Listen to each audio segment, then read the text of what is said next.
I'm Max Pringle with these headlines. Another mass shooting in the U.S., this time in Lewiston, Maine. A gunman opened fire in a bowling alley and a bar, killing more than 20 and injuring dozens. Police say they're still looking for the suspect. Donna Warder reports.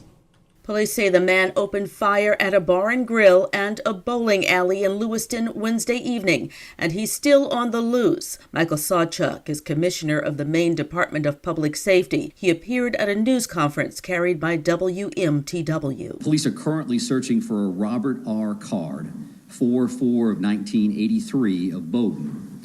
Card is considered armed and dangerous. He is a person of interest, however. A police intelligence bulletin says Card was trained as a firearms instructor at a U.S. Army Reserve training facility in Saco, Maine, and had been committed to a mental health facility for 2 weeks in the summer. The bulletin says Card had reported hearing voices and had threatened to carry out a shooting at the training facility. I'm Donna Warder. Israeli troops staged an overnight raid into the Gaza Strip, hitting several militant targets ahead of an expected large-scale ground incursion. Airstrikes also continue to pound Hamas targets in Gaza. Karen Chamas reports.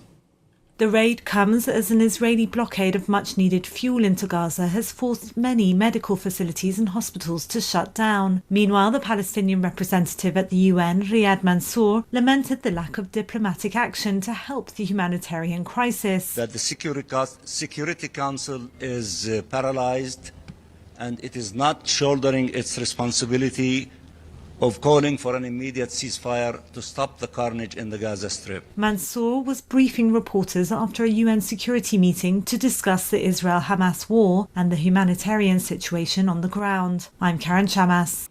British Prime Minister Rishi Sunak today warned against moving too fast to regulate artificial intelligence before it's fully understood. But he also said that government should play a major role overseeing the development of the technology to avoid any unexpected pitfalls. Sunak's remarks come ahead of an AI summit next week in the UK. William Dinslow reports.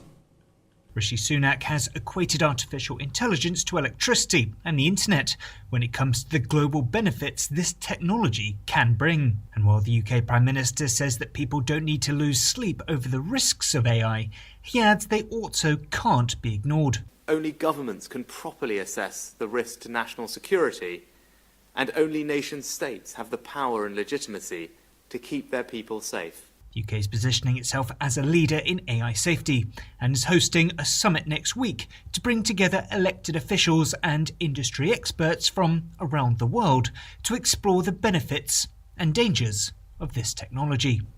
William Denslow, London. The United Auto Workers Union has reportedly reached a tentative contract agreement with Ford. The proposed 4-year deal would raise salaries 25%. Strikes at select GM and Stellantis plants continue. Mike Hempen reports. Sources say the United Auto Workers Union appears to be moving toward a tentative contract agreement with Ford.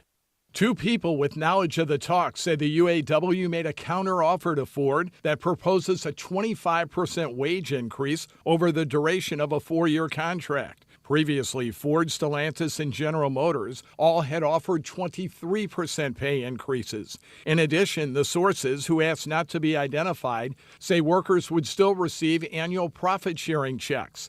They say a Ford deal would include cost-of-living pay increases that could push the total pay raises above 30%.